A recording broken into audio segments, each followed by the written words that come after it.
భూపాలపల్లి మున్సిపాలిటీలో జరుగుతున్న సాధారణ ఎన్నికల్లో 29వ వార్డు బీఆర్ఎస్ పార్టీ కౌన్సిలర్గా పోటీ చేస్తున్న గండ్ర హరీష్ రెడ్డి తన కారు గుర్తుపై ఓటు వేసి భారీ మెజారిటీతో గెలిపించాలని ఇంటింటా ప్రచారం నిర్వహించారు. ఈ సందర్భంగా ఆయన మాట్లాడుతూ రాజకీయాల కోసం కాదు ప్రజల సంక్షేమమే ధ్యేయమని స్పష్టం చేశారు. తన తండ్రి సుధాకర్ రెడ్డి ఐఎన్డీయూసీ నాయకుడిగా పనిచేస్తున్న సమయంలో సుభాష్ కాలనీలో సింగరేణి కార్మికులకు ఇండ్ల ఫ్లాట్లను కేటాయించడంలో ప్రధాన భూమిక పోషించారని మాజీ ఎమ్మెల్యే గండ్ర వెంకటరమణారెడ్డి ఎమ్మెల్యేగా ఉన్న సమయంలో సుభాష్ కాలనీ ఫ్లాట్లకు ఇండ్ల పట్టాలను పంపిణీ చేశారని తెలిపారు. గతంలో 2 సార్లు కౌన్సిలర్గా పోటీ చేసి గెలిచిన అనుభవం ఉందని, మున్సిపల్లో ఫ్లోర్ లీడర్గా వైస్ చైర్మన్గా పనిచేసిన అనుభవంతో ప్రస్తుతం ఈ వార్డు కౌన్సిలర్గా తాను పోటీ చేసి విజయం సాధించి కాలనీ అభివృద్ధి కోసం కృషి చేస్తానని హామీ ఇచ్చారు. ఈ కార్యక్రమంలో వార్డు అధ్యక్షుడు ప్రసాద్, నాయకులు అనపర్తి లక్ష్మణ్, ప్రధాన కార్యదర్శి సుధాకర్, లట్ట రాజబాబు, దాసరి రవి, దామోదర్, రాజు, నాగమణి, కోమల, కుమార్, లక్ష్మణ్ తదితరులు పాల్గొన్నారు.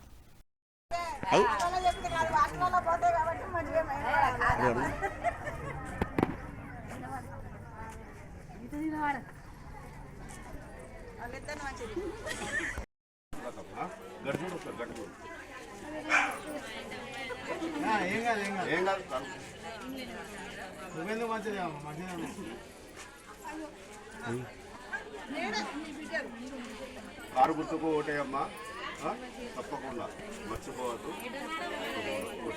తెలంగాణ రాష్ట్ర వ్యాప్తంగా జరుగుతున్న మున్సిపల్ ఎన్నికల్లో భాగంగా ఈ నెల 11న జరగబోయే మున్సిపల్ ఎన్నికలలో 29వ వార్డు నుంచి వెళ్ళి బీఆర్ఎస్ పార్టీ బలపరిచిన అభ్యర్థి గండ్ర హరీష్ రెడ్డి గతంలో 2 సార్ల కౌన్సిలర్గా పోటీ చేసి విజయం సాధించి ఆ వార్డులలో పలు అభివృద్ధి పనులు చేసిన అనుభవం ఉంది. అతనికి మంచి ఆదరణ ఉంది.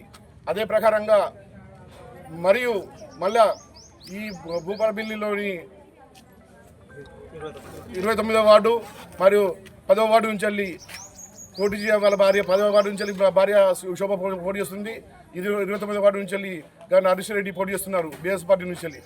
మమ్మల్ని ఆశీర్వాదించి గెలిపిస్తే ఈ వార్డులను మరింత అభివృద్ధి చేస్తామంటున్నారు. కాగా ఈ నేపథ్యంలో ఇతనికి ఒక ప్రైవేట్ సంతోషం ఇస్తూ ఉన్నారు. మరీ ముఖ్యంగా ఈసారి నా యొక్క ప్రచారం మొత్తం కూడా ఈసారి గతంలో మా తండ్రి గారి ఆధ్వర్యంలో సుభాష్ కాలనీ ఫ్లాట్లను పెట్టడం కానీ, సుభాష్ కాలనీ మా సింగరేణి ఎంప్లాయీస్ అందరికీ కూడా పట్టాలు ఇవ్వడం కానీ మా తండ్రి గారి ఆధ్వర్యంలో జరిగినందుకు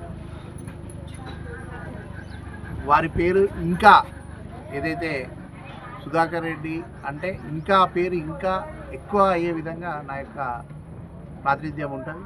అట్లాగే ఇక్కడ ఉన్నటువంటి ఫ్లాట్లన్నిటికీ కూడా మా బాబాయ్ గారు అయినటువంటి మాజీ ఎమ్మెల్యే గారు అయినటువంటి గండ్ర వెంకటరమణారెడ్డి గారు దీనికి ప్రత్యేక చొరవతో అందరికీ ఫ్లాట్లకి పట్టాలు కూడా పట్టాలు ఇప్పించింది మా తండ్రి గారు అయితే, ఫ్లాట్లు ఇప్పించింది మా తండ్రి గారు అయితే, పట్టాలు ఇప్పించింది మా బాబాయ్ గారు. కాబట్టి ఈ యొక్క భూపాలపల్లిలో ఏ చోట నిలబడ్డా నాకు ప్రజల ఆదరణ అభిమానాలు అంతా కూడా నా కుటుంబంలో. ఎందుకంటే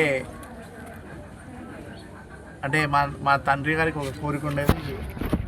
ఆయన యూనియన్ రాజకీయాలలో చాలా సంవత్సరాలుగా ఉన్నాడు. నా ప్రాతినిధ్య అనంతరము నా కుమారునికి భూపాలపల్లిలో ప్రాతినిధ్యం ఉండాలని కోరుకున్న సందర్భంలో నేను ఉద్యోగరీత్యా నా జాబ్ని రిజైన్ చేసి నా కుటుంబ వ్యాపారాలను చూసుకోవడం నిమిత్తం భూపాలపల్లికి వచ్చినప్పుడు తప్పనిసరి పరిస్థితుల్లో మా నాన్నగారి కోరిక మేరకి ప్రజలకు సేవ చేయాలన్న దృఢ సంకల్పంతో నేను జనరల్గా భూపాలపల్లి మున్సిపల్ రాజకీయాల్లోకి రావడం వచ్చిన అనంతరం మొదటిసారి కౌన్సిలర్గా, రెండోసారి మున్సిపల్ ఫ్లోర్ లీడర్గా, తదుపరి మున్సిపల్ వైస్ చైర్మన్గా నా బాధ్యతలని నేను సక్రమంగా నిర్వహించడం జరిగింది. నిర్వహిస్తేనే ఈరోజు నా ఎన్నికలు ఉన్నటువంటి ప్రజల ఆదరణ అది మరియు లారీలతో వందలాది మందికి ఉపాధి కల్పిస్తూ, ట్రాన్స్పోర్ట్ ద్వారా వందలాది మందికి ఉపాధి కల్పిస్తూ వాళ్ళ జీవనం కల్పిస్తున్నారు. అదే ప్రకారంగా వాళ్ళకు మంచి పట్టు ఉంది కనుక ఇతనికి మళ్ళీ మాకు ఆదరించి ఓటేసి గెలిపిస్తే బాగుంటుందని అంటున్నారు. వారికి తెలుసుకుందాం.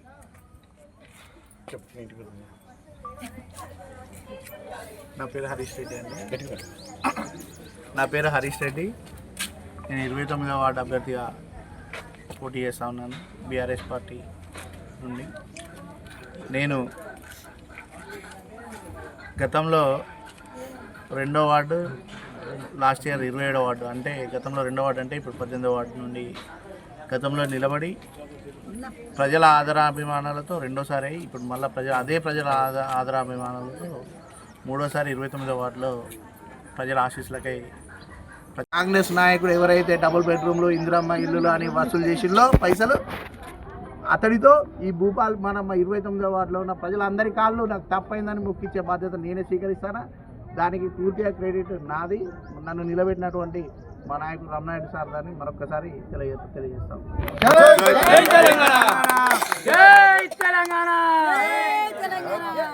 కాకుండా ఇప్పుడు ప్రైవేట్ స్కూల్ పెట్టి చాలా మందికి అది విద్యను అందిస్తున్నారు.